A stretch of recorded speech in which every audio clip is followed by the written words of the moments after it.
The dust on the road that led to Millbrook Farm had not seen a stranger's footsteps in over a year.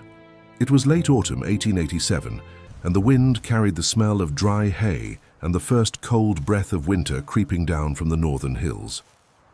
Elena Hartwell walked alone down that road, her boots worn thin at the heels, her dress patched at the hem with mismatched thread, and in her right hand an old leather suitcase, battered, scratched, held together by a single brass buckle that had long since lost its shine.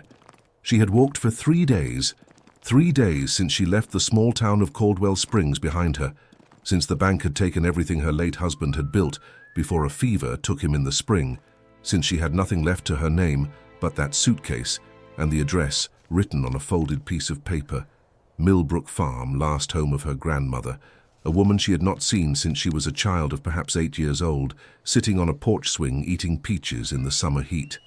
The road had not been kind. She had slept beneath a wagon on the first night, shivering despite her shawl. On the second, a kind widow in a roadside cabin had offered her a bowl of broth and a corner by the fire, asking no questions, simply recognizing in Elena's eyes the particular exhaustion of a woman with nowhere else to turn. By the third day, Elena's feet bled inside her boots, but she did not stop. She could not stop. Stopping meant thinking, and thinking meant remembering everything she had lost. The house, the life, the husband who had promised her permanence and given her instead a debt she hadn't known existed until the men in dark coats came knocking. When she finally saw the farmhouse rising against the orange horizon, her knees nearly gave out from relief. It was smaller than she remembered, the barn roof sagging on one side like a tired old man's shoulders, the fences leaning as if exhausted from holding back time itself. The fields beyond lay half wild, choked with autumn weeds, but it was still standing, and so was she. A man stepped out from the barn as she approached. Tall, his skin weathered by years under the sun, his hands rough from labor, a leather hat shadowing eyes that studied her with quiet caution, neither hostile nor welcoming, simply watchful, the way a man learns to watch when he has spent too many years guarding something alone.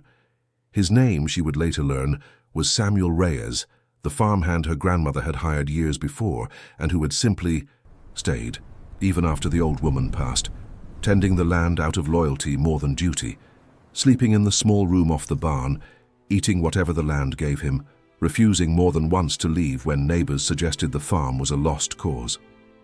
"Can I help you?" he asked, his voice low, careful, the kind of voice that had grown used to silence. "This was my grandmother's farm," Elena said, her voice trembling but steady enough to be heard over the wind. "I'm Elena Hartwell."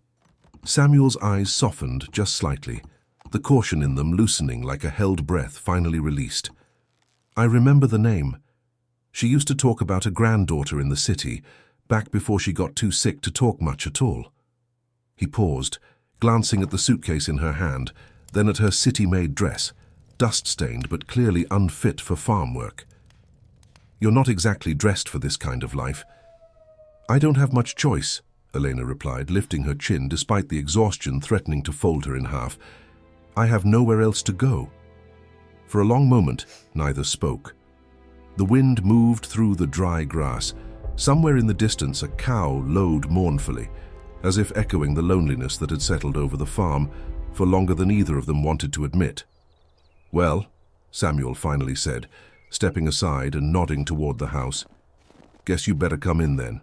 And if you think watching a city widow and a stubborn cowboy try to save a failing farm together is something, wait until you see what's hiding inside that old suitcase. Stay with us until the end of this story, and if you don't want to miss exactly how it turns, go ahead and hit that subscribe button right now, because trust me, you do not want to be scrolling past when this one gets good." The farmhouse, when Elena stepped inside, smelled of dust and old wood smoke.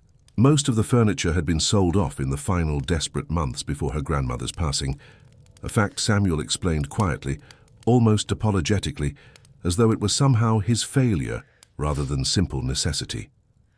A single bed remained upstairs, a worn table downstairs, and a stone fireplace that at least still drew well. "I kept what I could," Samuel said. "Wasn't much to keep." "It's more than I have," Elena admitted, setting her suitcase down on the bare wooden floor with a soft thud that seemed to echo through the empty rooms. That first night, she did not sleep. She lay awake on the narrow bed upstairs, listening to the unfamiliar creak of an unfamiliar house, the wind rattling a loose shutter somewhere below, and the distant, lonely call of a coyote out past the tree line. She thought of her husband's face, of the bank manager's polite, merciless smile, of the years of her life that had simply evaporated into someone else's ledger. And she thought, with a strange, fragile hope she did not quite trust yet, of the suitcase resting at the foot of her bed, the only thing in the world that was truly fully hers. The first weeks were hard, harder than Elena had imagined even in her most pessimistic moments on that long, dusty road. The farmhouse was nearly empty of comfort, the fields half ploughed and choked with weeds, the cattle reduced to a handful of thin, tired cows that eyed Elena with the same wary skepticism Samuel had shown on their first meeting. Samuel did what he could alone, rising before dawn, working until the light failed each evening. But one man could not save a dying farm, no matter how stubborn his will. And Elena, despite her soft city hands and her unfamiliar manners, refused to simply stand by and watch it crumble around her. On her second night, she finally opened the suitcase fully for the first time since arriving, her fingers trembling slightly as she undid the worn brass buckle. Inside, beneath a few simple dresses and a faded photograph of her grandmother, standing proudly before this very farmhouse decades earlier, she found something she had nearly forgotten she carried. A small wooden box, locked tight, with her grandmother's initials, EM, carved carefully into the lid. She did not have the key. Not yet. Days turned slowly into a rhythm of exhausting, unfamiliar labor. Elena learned to milk the cows under Samuel's patient, if occasionally gruff, instruction, her hands blistering before they gradually hardened into something closer to usefulness. She learned to mend fences, to carry water, to coax stubborn chickens back into their coop at dusk. She burned the first 3 loaves of bread she attempted and cried briefly, bitterly, before forcing herself to try again, because crying, she had learned, accomplished nothing on a farm that demanded constant motion.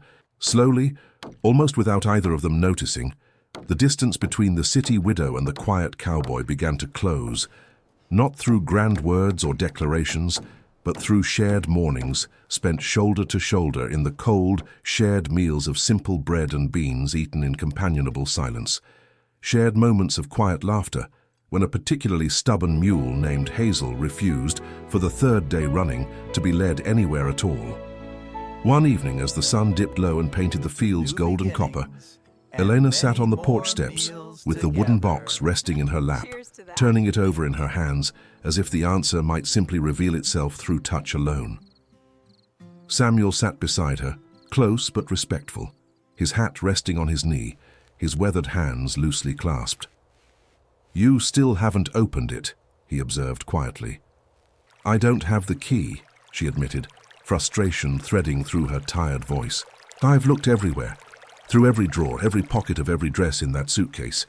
Samuel was quiet for a long moment, watching the horizon. Then he reached into his vest pocket and pulled out a small, tarnished key hanging from a worn leather string. "Your grandmother gave me this years ago," he said. "Told me to keep it safe until the right person came asking for it. I didn't know it'd take this long." Eleanor's hands trembled as she took the key from him, their fingers brushing briefly in a way that neither acknowledged aloud. The lock clicked open with a soft, almost reluctant sound, as if the box itself had been holding its breath for years. Inside was not gold nor jewels, nor anything Elena had quietly hoped for in her most desperate moments. It was a stack of old documents, land deeds, faded letters, and a hand-drawn map marking a section of the farm's land near the old creek to the east. The ink faded, but still legible. Beneath the documents, wrapped carefully in soft cloth, was something else entirely.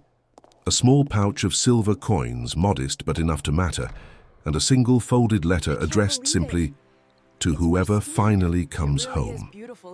Elena read the letter aloud, her voice breaking with emotion she could no longer contain. Her grandmother had written it years before her passing. explaining in careful looping handwriting that the creek land held a vein of natural mineral spring water, something a traveling merchant had once told her could be sold for a fair price in the growing towns nearby, but she had been too old, too tired, and too achingly alone to pursue it herself. "I always believed someone would come back to finish what I couldn't," the letter read. "I believed in this land long after everyone told me to give up on it. If you're reading this, you've come home. Don't let anyone, not the bank, not the neighbors, not even your own doubt, convince you this place isn't worth saving." "She always believed someone would come back," Elena whispered, tears slipping freely down her cheeks now. "She believed in this place." Samuel looked out toward the creek, barely visible in the distance beneath the dying amber light. "She believed in you," he said quietly, "even before she knew you'd come." That night, for the first time since arriving, Elena allowed herself to truly cry, not from grief alone, but from something closer to fragile, unfamiliar hope. The following weeks brought new purpose to Millbrook Farm. Elena and Samuel followed the hand-drawn map to the creek together, working side by side to clear the overgrown brush, testing the spring water exactly as the letter described, cupping it in their hands beneath the autumn sun. It was real, clean, cold, mineral-rich water that, with the right buyers, could finally save the farm from the debts still chasing Elena even here, even now. But word of opportunity rarely travels quietly in a small valley. A local landowner named Walter Briggs, a man who had long wanted to expand his property by absorbing the struggling farms scattered around him, caught wind of the discovery within days.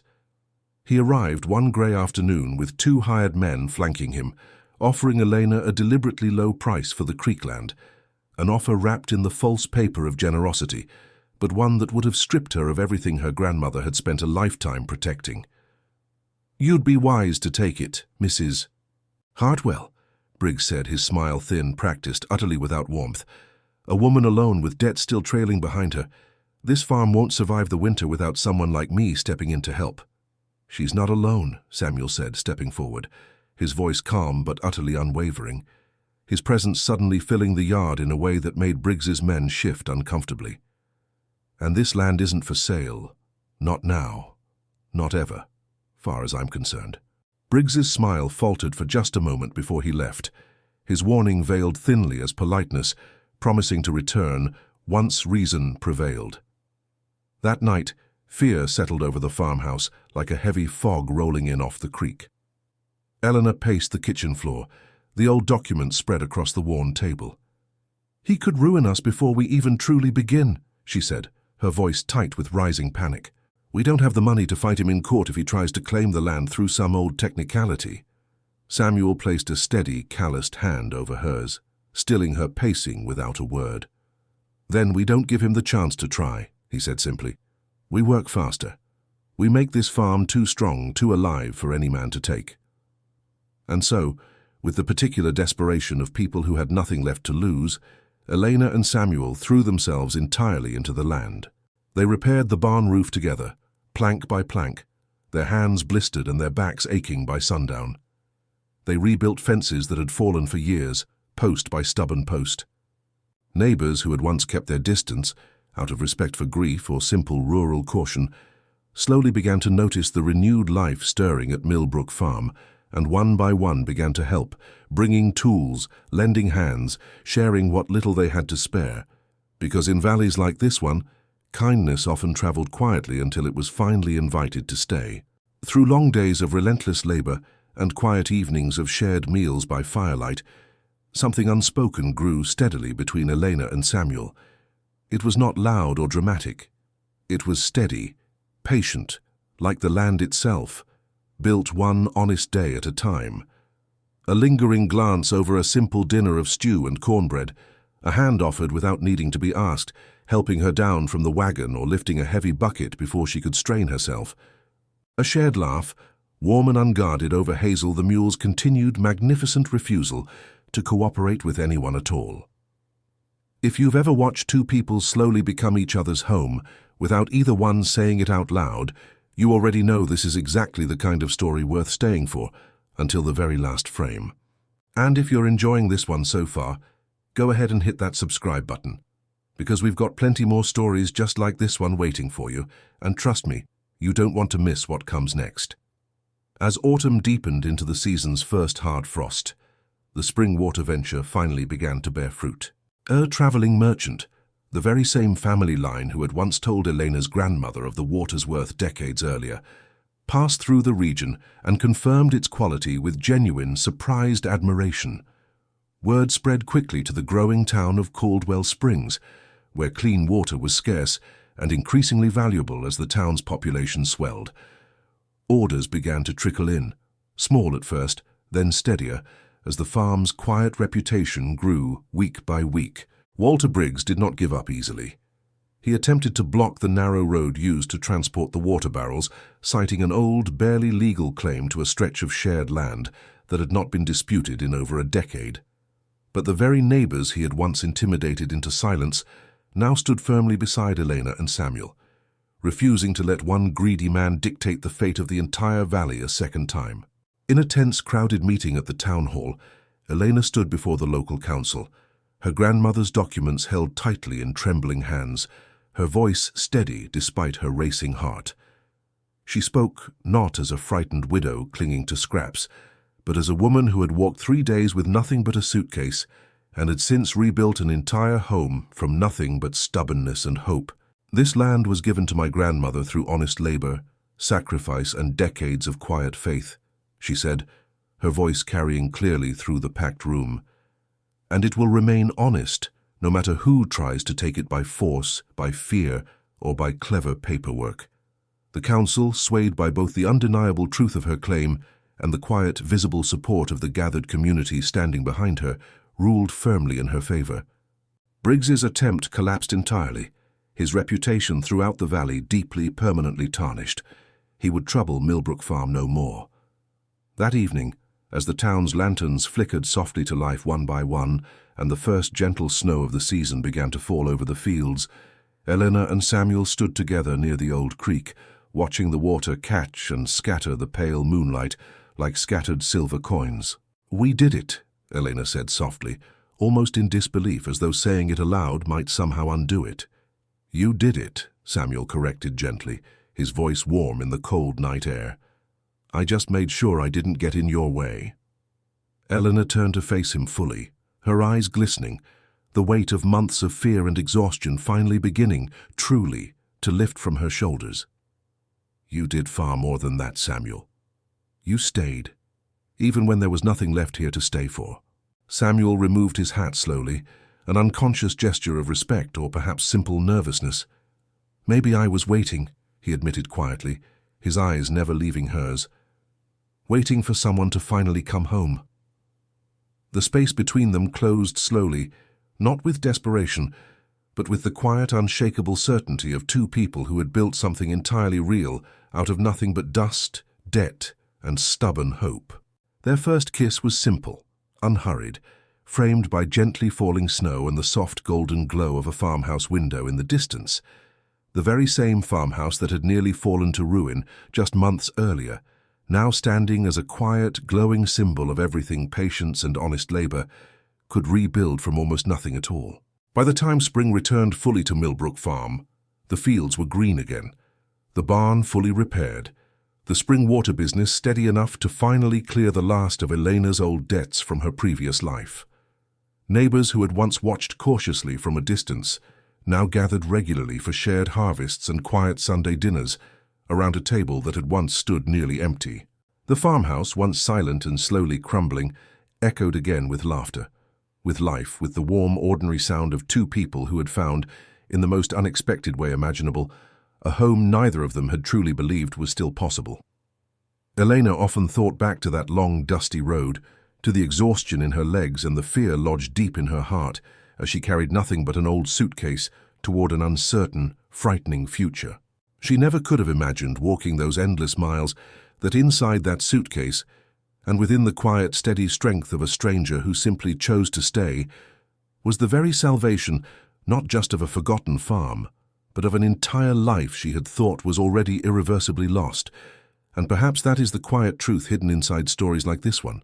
Salvation rarely arrives with noise or spectacle or grand gestures. Sometimes it arrives on foot, dust still clinging to its boots, carrying nothing but one old suitcase and the stubborn, unreasonable hope that somewhere, against every odd, home is still patiently waiting.